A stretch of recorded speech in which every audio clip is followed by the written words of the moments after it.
Do you mind if I tell you a story?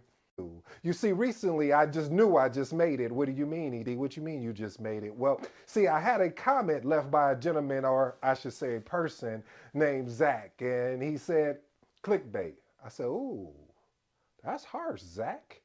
But I said, thank you for your response, but it wasn't clickbait, it was a clip from the do's and don'ts regarding CAPM. So what I had to do, family, is I went and did my homework and I looked and it said that the video, the full version of the video was actually in play. And he was right.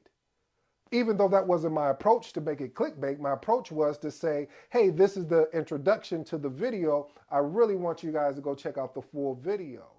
And see, as a project manager, when you are trying to actually lead your team, your stakeholders, sometimes communication paths can get crossed.